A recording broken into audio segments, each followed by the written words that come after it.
Mandy Mandy ম্যান্ডিকে ভুলে গেলে? না না, ম্যান্ডিকে ভুলে গেলে হয়? দুদিন ধরেই ভাবছি করবো ভিডিও করা হয়নি। ম্যান্ডির কদিন আগে বাপের বাড়িতে, মানে বাপের বাড়িতে ছিল কদিন আগে না, দুদিন আগের ভিডিওতে বাপের বাড়িতে আছে, মেয়ের স্কুল বন্ধ, বাপের বাড়িতে গেছে। বাপের বাড়িতে যাওয়ার পর বাপের বাড়িতে দুটো কাচের গ্লাস কিনেছিল, কাচের গ্লাসটা ভেঙে থুম করে ফেলে দিয়েছে। তারপর নেক্সট দিন ঘুম থেকে উঠে জানালা খুলতে গেছে, খুব জোরে হাত লেগেছে, জানালার কাজটা টং টং করে ভেঙে গেছে। তারপর ম্যান্ডি খুব মন খারাপ হলো, জিজ্ঞেস করলো যে কাজ ভাঙা শুভ না অশুভ, কাজ ভাঙা অশুভ। ম্যান্ডি, তুমি কবে থেকে এটা মানতে শুরু করেছো এইসব জিনিস, এই ধরনের সুপারস্টিশন? যে মেয়েটা পিরিয়ড হলে পরও বলতে পারে আমার 3 দিন 4 দিন, এটা নিয়ে হোয়াইট তুলফার চলে যেতে পারে ঠাকুরের বাজার করতে, ঠাকুরের আসনটা বিছানার মধ্যে শুকোতে দিতে পারে, সেই ম্যান্ডি আবার এগুলি মানে নাকি? হ্যাঁ, আমি তো ভেবেছিলাম আমি তোমাকে কখনো নেকু ম্যান্ডি রাখি না, আমি সঙ্গে বলতাম ব্যতিক্রমী ম্যান্ডি। তো সেই ব্যতিক্রমী ম্যান্ডি হঠাৎ করে আবার কাজ ভাঙা শুভ না অশুভ? হ্যাঁ ম্যান্ডি, একদিকে তুমি নারীর স্বাধীনতা করো, ব্যক্ত করো, আবার একদিকে তুমি সব জিনিস করো, এটা তো মানা যায় না। কোন দিন কোনটা করে বোঝা যায় না, কখনো তুমি এইদিকে কখনো তুমি ওইদিকে। এদিকে তুমি বলছো তুমি পিরিয়ড, ঠিক আছে, এটা মেয়েদের একটা শারীরিক যে জিনিসটা তোমার শ্বশুর বাড়িতে খাওয়া মানা, সেই জিনিসটা তুমি খাও, ঘর থেকে ভাত নিয়ে গিয়ে তুমি খেতে পারো, বা বাকি যে জিনিস যেরকম গুগলি কাঁকড়া, মানে যা তোমার বাড়ির লোকরা খায় না, সেই সব জিনিসের এগেইনস্ট তুমি যেতে পারো। তো খাওয়ার জিনিস তুমি খাও, তোমার বাড়ির লোক খাক না খাক, সব জায়গায় তুমি একটা নিজস্বতা বোধ দেখাও। বাড়ির বউ হয়ে বেলা 12টার সময় 11টার সময় ঘুম থেকে ওঠো, যেটা আমাদের সমাজে সাধারণত চলে না। তো তোমাকে আমি নাম দিয়েছিলাম ব্যতিক্রমী ম্যান্ডি। তো সেই ম্যান্ডি হঠাৎ করে কাজ ভাঙা শুভ না অশুভ এগুলি মানো? আমার অবাক লাগলো। এগুলি তো সুপারস্টিশন না, মনের মধ্যে একটা ব্যাপার আছে, তো সেটা মানার মানে তুমি মানবে বলে আমি ভাবতে পারিনি। তারপর তোমার এসব করার পর, রান্না টান্না করার পর হঠাৎ করে তোমার ইচ্ছে করলো একটু দূরে কোথাও ঘুরতে যেতে। কোথায় ঘুরতে গেলে? কবরস্থান পার হয়ে একটা দূরে রাস্তা, তুমি জানো ওই রাস্তাটা ভালো না, ওই রাস্তাটা নির্জন অন্ধকার, ওই রাস্তাটাতে যাওয়া বেশি ভালো না, ওই রাস্তাটার অনেক মানে খারাপ কাজের জন্য নাম আছে, মানে বেশ তুমি জেনে শুনে একদম চম্বলের ওই ওয়ার্ডটা ইউজ করলাম মতো তুমি ওই দিকটা দিয়েই নিয়ে গেছো শোমেনকে, কারণ তোমার ওই অন্ধকার রাস্তা, ওই রাস্তা তোমাকে ঘুরতে খুব ভালো লাগছিল, তাই তো তুমি ওইটা দিয়ে ঘুরতে গেছো, বেশ ভালো কথা। ঘুরতে গেলে এইভাবে রিস্ক ফ্যাক্টর হাতে নিয়ে এগোতে আমাদের ম্যান্ডিই পারে, সবাই পারে না। তারপর শাশুড়ি মাকে দেখতে আসলে বললে যেদিন তোমার খুব খুব খুব খুব মনে করবে, তারপর চলে আসতে ইচ্ছে করবে, তখন তুমি ওই বাপের বাড়ি থেকে এখানে চলে আসবে, নাহলে ওখানে থাকবে। তুমি শাশুড়ি মার কাছে রোজই আসছো যাচ্ছ, থাকছো, খাচ্ছ, ভালো লাগে। মাছ, তোমার ঘরে প্রচুর মাছ রয়ে গেছে, সেই মাছগুলি তোমার খাওয়া দাওয়া হয়নি, তো এটারে চিন্তা, একাদশী, হ্যাঁ মাছ কবে খাবে, মাছ কবে খোলা হবে, 2-3 রকমের মাছ তোমার ফ্রিজে আছে। এত রকম মাছ না কিনলেই পারো যখন তোমার বাড়ির বাজার কাছে। এইবার বলছি, ম্যান্ডি দেখা করতে গেল ম্যান্ডির বংশের নাতিনকে, মানে আমাদের ফুল পাপড়ি নীল আকাশের টুকটুকে বাচ্চাটার সাথে দেখা করতে গেল ম্যান্ডি। খুব খুব ভালো লাগলো। তো গেল, বাচ্চাটাকে কোলে নিল, দিদুন হয়েছে, কিন্তু না দিদুন লাগবে না, ও দিদি হবে, আর সোমেন নাকি দাদু হবে, মানে ম্যান্ডি ইয়াং থাকবে, ভালো, চির সবুজ চির ইয়াং থাকা ভালো। বাচ্চাটা খুবই দেখতে সুন্দর হয়েছে। আবার কিন্তু ম্যান্ডি তো ম্যান্ডি, ওদের বাড়িতে গেল কিন্তু কোনো খবর না দিয়ে গেল।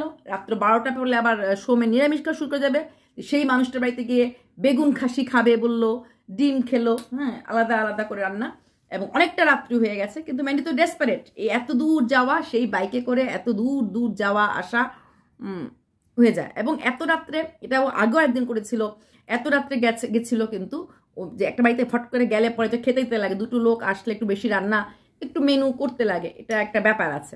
তো ম্যান্ডি ফট করে গেছে এবং বলেছে, ইসরাম আমি কেন খবর দিলাম না। ম্যান্ডি এই ব্যাপারগুলো না দেখতে লাগে, ফট করে কারোর বাড়িতে গেলে, আর ওরা এরকম করে ওই পাটকাঠি দিয়ে দেখলাম ওই চুলার মধ্যে রান্না করছে, মানে উনুনে রান্না করছে, মানে গ্যাসের ওভেনে না, মাটিরতে। তো একটু সময়ও লাগে না, রাত্রেবেলা রান্না টান্না করাটাও তো একটু অসুবিধাজনক, একটু বলে দিতে লাগে, সো দ্যাট তুমি যদি দুপুরের দিকে বলে রাখো, দুপুরের মেনুগুলি হয়তো একটু বেশি করে ফেলবে, সে রাত্রেবেলা তোমরা গেলে গরম করে দিয়ে দিতে পারবে। তো একটু বুঝতে লাগে ম্যান্ডি, এখন তো বাচ্চা না, এখন দিদা হয়ে গেছো। তারপর বলছে মোটা হয়ে গেছে, অনেক টাইট হয়েছে, ভালো হচ্ছে ম্যান্ডি, যখন তুমি মোটা হয়ে গেছো তোমার অনেক ড্রেস বাঁচবে, সেই ড্রেসগুলি তুমি অনেক গরিবদেরকে দিতে পারবে, তোমার দেওয়ার হাত অনেক বড়, গরিবদের দিতে পারবে। এবার আসছি আকাশ পাপড়ি আর ফুল পাপড়ি এবং তার বৌদি, মানে অপু। আমি পুরো চ্যানেলটার নাম বললাম না। তো জল জল সজল নিরপু, ঠিক আছে। তো এদের মধ্যে একটা ঝগড়া চলছে। আচ্ছা, খুব খারাপ লাগলো। বাড়ির একমাত্র বউ, মানে ফুল পাপড়ির একমাত্র বৌদি নববর্ষের দিন ওই বিল্ডিং কোঠা ছেড়ে ওদেরই একটা বাড়ির টিনের ঘরের মধ্যে শিফট হয়ে গেল, একটা সাইডে শিফট হয়ে গেল।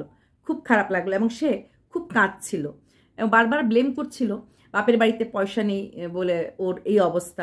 ওর বাবার মানে কিছুদিন আগেই ওর বাবার একটা অ্যাক্সিডেন্ট হয়েছে, তো বাবার বাড়িতে মুখ খুলে বলতে পারিনি, তারপরে তার মধ্যে এই অবস্থা। যখন ওই বাড়িটা ছেড়ে আসলো, মানে ওই বিল্ডিং ঘরটা ছেড়ে টিনের ঘরে শিফট হলো, এই গরমের মধ্যে টিনের ঘরে শিফট হলো, যদিও শ্বশুর বাড়িতে যতটুকুন বোধহয় এক ছেলের বউ, তারপরেও তাকে সেই বিল্ডিংয়ে রাখা হলো না। এবং আমরা দেখেছি ফুলপাপড়ি বাচ্চাটাকে নিয়ে আসার সময় বাড়ি থেকে খুব কাঁদছিল, বললো আমার এই বাড়িতে থাকাটা অনেকের প্রবলেম হয়ে গেল, কেন আমি বাড়িতে। ব্যাপারটা কিন্তু দুজনের কেউই ক্লিয়ার করলো না, আবার কিছুটা ক্লিয়ার করলো। তো এরকম, কারণ কিছু ক্লিয়ার না করলে ওরা কান্নাকাটি করে ভিডিও করতো না, কারোর খুব অসুবিধা হচ্ছে আমার এই বাড়ি থাকার জন্য, হ্যান ত্যান বলতো না, বললো না। অথচ যখন বাচ্চাটা হলো, ওরা মানে মামা মামি মানে ফুলপাপড়ি ভাইয়ের বউ গেল, কিছু জিনিস কিনে দিল, দেখলাম বেশ খুশি, বাড়িতে লক্ষ্মী এসেছে। এবং লক্ষ্মীর জন্য যেই ওয়েলকাম টেলকাম লেখা, মামির যে কর্তব্যগুলি সবটাই করলো। হঠাৎ করে এমন কি হলো, একটা ছোট্ট বাচ্চাকে নিয়ে ভেবেছিল, বাচ্চাটাকে ফুলপাপড়ি বলেছিল, ভেবেছে বাচ্চাটা একটু শক্ত, বাচ্চাটা সুস্থ ছিল, তারপরে ভেবেছিল বাচ্চাটা একটু শক্তপোক্ত হলে পরে বাচ্চাটাকে বড় করে সব। কারণ এই সময় আমরা সবাই জানি ডেলিভার পরে আমরা কিন্তু মেয়েরা বাপের বাড়িতেই থাকি, সেখানে ফুলপাপড়ি সে আশা করেছিল, কিন্তু কাঁদতে কাঁদতে পরে বাচ্চাটাকে নিয়ে শাশুড়ি মা তোর খুবই ভালো সেখান থেকে চলে গেল। অনেকের কথা হচ্ছে যে ফুলপাপড়ি হিংসুটে, ফুলপাপড়ি শুনে সংসার করতে পারলো না, ফুলপাপড়ি ওকে চ্যানেলের জন্য হিংসা করছে, এরকম ব্লা ব্লা ব্লা প্রচুর কমেন্ট পেলাম। এখন কথাটা হচ্ছে, ফুলপাপড়ি যদি হিংসুটে হতো, ফুলপাপড়ি যদি বাড়ির প্রতি লোভ হতো, ফুলপাপড়ির নিজের শ্বশুর বাড়িটা কিন্তু টিনের ঘর এবং অনেকটা গ্রামের ভেতরে, এবং অনেকটা ওই মাটির হাঁড়িটাড়িতেই, মানে মাটির উনুনে রান্নাবান্না এগুলি হয়, তাহলে ফুলপাপড়ি অ্যাডজাস্ট করতে পারতো না। ফুলপাপড়ি কিন্তু ওইখানে অ্যাডজাস্ট করেই আছে, ঠিক আছে। আর এই যে বৌদি কিন্তু বিয়ে হয়েছে একদিন বা 1 মাস বা 1 বছর না, 3.5 বছর বিয়ে হয়েছে। বৌদি একটা দুঃখ করেছে যে আমি জয়েন্ট ফ্যামিলির মেয়ে, কাকা জ্যাঠার সাথে একসাথে বড় হয়েছি, হ্যাঁ, সেই জয়েন্ট ফ্যামিলির মেয়ে হওয়া সত্ত্বেও আমি কিন্তু এই জয়েন্ট ফ্যামিলি শ্বশুর শাশুড়ি নিয়ে ঘর করতে পারলাম না। সবসময় আমি চেয়েছিলাম শ্বশুর শাশুড়ির সাথে থাকার। এই মেন্টালিটিটা কিন্তু খুব কম বোর থাকে আজকালকার দিন বিশেষ করে। কিন্তু ও যেহেতু জয়েন্ট ফ্যামিলির মেয়ে, যেহেতু ওর মা বাবার কাছ থেকে ও শিক্ষা পেয়েছে জয়েন্ট ফ্যামিলি, জয়েন্টনেস নিয়ে বড় হওয়া, সেটা সেখানে পায় নাই, রাখতে পারে নাই। তো সবাই বলছে চ্যানেলের জন্য যদি ঝগড়া হতো তাহলে নিশ্চয়ই মানে ফট করে হতো না, 1 নাম্বার। দ্বিতীয় কথা, 3.5 বছর হয়েছে বিয়ে হয়েছে, এখানে ফুলপাপড়ির বৌদি বলেছে গরিব ঘরের মেয়ে, পয়সা নাই, পিছন থেকে সাপোর্ট দেওয়ার নাই, তার জন্য আমার সাথে বিয়ের থেকে এরকম হচ্ছে। কিন্তু বিয়ের থেকে যদি খুব বেশি প্রবলেম হতো, খুব বেশি অশান্তি হতো, তাহলে কি একটা মেয়ে 3.5 বছর ওয়েট করতে পারে? 3.5 বছর ওইখানে মানে মাথা নুয়ে থাকতে পারে? মনে হয় না। কারণ ওর ব্লগিংগুলিতে বেশ খুশিও ব্লগিং করতো, শুধু ওই পাটকাঠি দিয়ে রান্না করতো, তখন বলতো ভয় লাগে, দাও দাও করে আগুন জ্বলে ওঠে, ওই সবগুলো একটু অসুবিধা আছে বলে বলতো। বাট আদারওয়াইজ ওকে দেখলে পরে কিন্তু বেশ স্বাধীনভাবেই কাজকর্ম করতো। মাছ পিসটা বেশ বড় হয়েছে, পাতলা করে নেবো বলছিল, আবার পাতলা করলে বেশি পাতলা হয়ে যাবে, কিন্তু আমি রান্না করলে এরকম কড়া করে ভাজা করে রান্না করি। তার মানে ওর মধ্যে একটা অ্যাডজাস্টেবল ক্ষমতা ছিল। এদিকে ফুলপাপড়িরও অ্যাডজাস্টেবল ক্ষমতা আছে, কারণ আমরা দেখেছি শ্বশুরবাড়িতে সবাইকে নিয়ে ঘর করে। এখানে অনেকেই কমেন্ট করেছিল যে ওর দেওরের বিয়ে হলে পরে দেখবো কতদূর টিকতে পারে। যতটুকুন জানি ম্যান্ডি ওর পিই শাশুড়ি, যথেষ্ট মেয়ে ম্যান্ডির সাথে আছে। বা আমরা যে আরেকটা ব্লগ যেটা দেখেছি, আমার ব্লগ, ওখানেও খুব শাশুড়ি, ওইখানেও কিন্তু ওর যথেষ্ট মিল আছে। তাহলে এত মিলের মধ্যে, এত কিছুর মধ্যে কি নিয়ে তেলে এরকম মনোমালিন্য সৃষ্টি হলো সেটা বোঝা গেল না।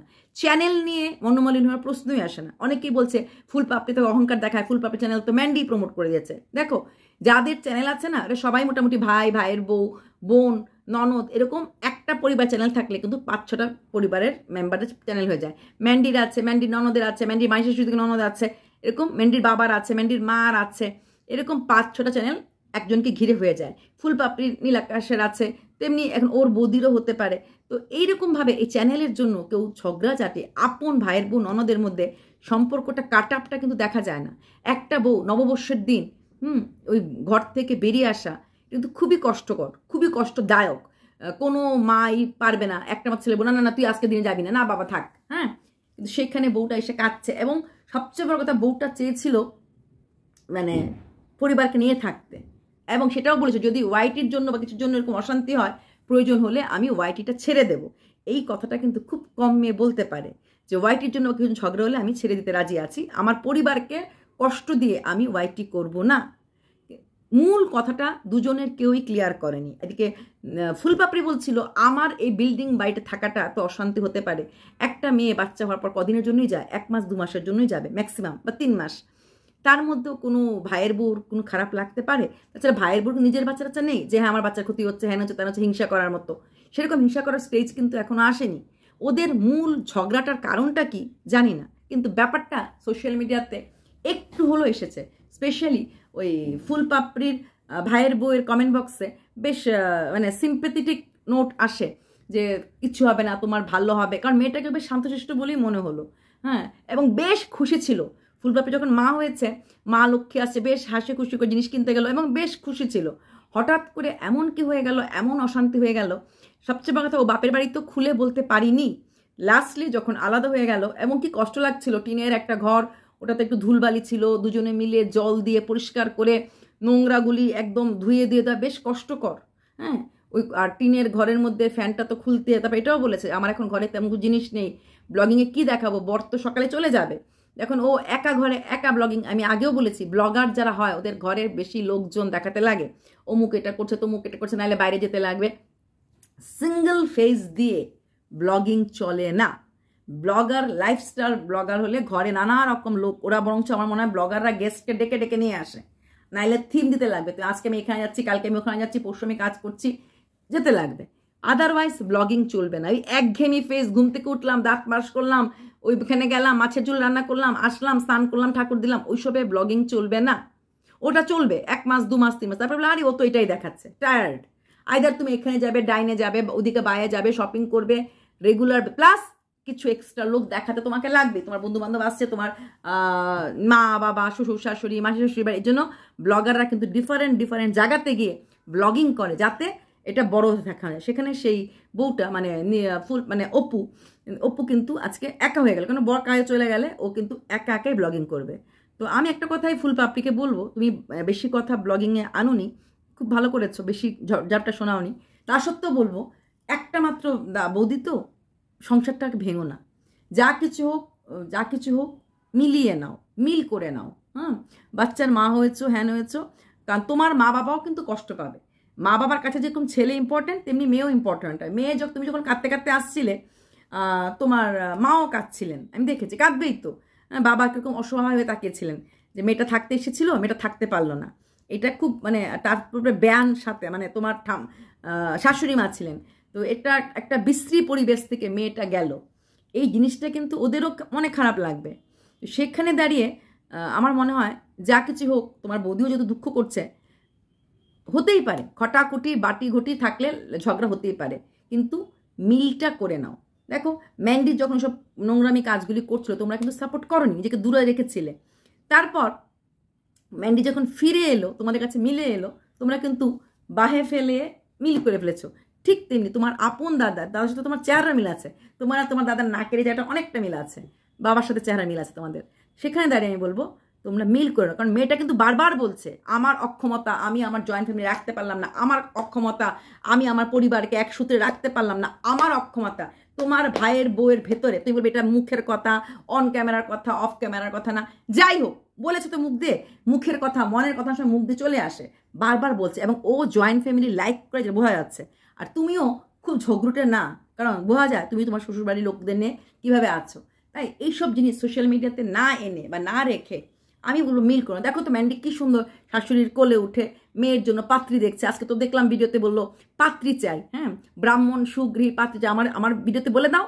হ্যাঁ দেখো এই কন্টেন্টের জন্য কত কিছু করছে। বা ওর শাশুড়ি বললো ননদের ছেলে, মানে তার মানে হচ্ছে ওর পিসি শাশুড়ির দিকে কোন দেওয়ার হবে, আপন পিসি শাশুড়ি বোধ হয় না, এমনি পিসি শাশুড়ি হবে, তার জন্য একটা মেয়ে লাগে, পাত্রী লাগে, সেটা কিন্তু ম্যান্ডি বলে দিল তার চ্যানেলে। তো এই যে শ্বশুরবাড়ির সঙ্গে এরকম একটা ব্যাপার হয়েছিল, ছাড়াছাড়ি হয়ে গেছিলো, তারপরেও কিন্তু শ্বশুর শাশুড়ি মেনে নিয়েছে, ননদ তারপরে বাকি যে জেঠি শাশুড়ি সবাই কিন্তু ম্যান্ডিকে মেনে নিয়েছে, ঠিক তোমরাও মেনে নিয়েছো। তার মানে কি মিলটাই আমরা চাই, ঝগড়াটা আমরা চাই না। সেখানে দাঁড়িয়ে আমি আকাশ ফুল পাপড়িকে বলবো, বৌদির সাথে যা হয়েছে হয়েছে, মিলটা করে নাও। ভিডিওটা করতে আমার লেট হয়ে গেছে, কারণ 2-3 দিন সময় পাচ্ছিলাম না। তোমাদের ভিডিওগুলো আমি দেখেছি তোমার বৌদির কান্না, আমি দেখেছি তোমার কান্না, বুঝেছি ভেতরে কোথাও কষ্ট হচ্ছে লোকে। আমি প্রথমে বলছি ভিউয়ার্সদের প্রবলেম হচ্ছে, বুঝলাম ভিউয়ার্সদের কেন প্রবলেম হবে, ধীরে ধীরে বুঝলাম। কিন্তু যেই বৌদি এত খুশি ছিল তোমার মেয়ে হওয়াতে বা একটা লক্ষ্মী আসাতে, তো কেন যে এরকম হলো বুঝতে পারলাম না। কিন্তু ব্যাপারটা নাকি অনেকদিন ধরেই চলছিল, ভেতরে ভেতরে ছিল, এটা কথাটা তোমার বৌদি বলেছে। হ্যাঁ, আবার অনেকে বলেছে অনেকদিন ধরেই নাকি তোমার সাথে তোমার দাদার কথা বলা বন্ধ ছিল। তো এই অনেকগুলি টপিকস আছে, অনেকগুলি পয়েন্ট আছে, কিন্তু যাই হোক দিনের শেষে রক্ত রক্তই হয়, দাদা দাদাই হয়, বৌদি বৌদি হয়। আমি একটা কথাই বলবো, ঝগড়াঝাটি তুমি জানি তোমরা অন ক্যামেরা এতটা আনোনি, এতটা খুল্লা বলোনি, এই জিনিসটা খুব খুব ভালো করেছো। বেশি কথা বলোনি, কথাটা ঢেকে রেখেছো, কথাটা চেপে রেখেছো। আমি বলবো কথাটা আনার দরকার নেই, কন্ট্রোভার্সি লেভেলটা আনার দরকার নেই, এবং চাইলে মিল করে নাও। চলো, বাই।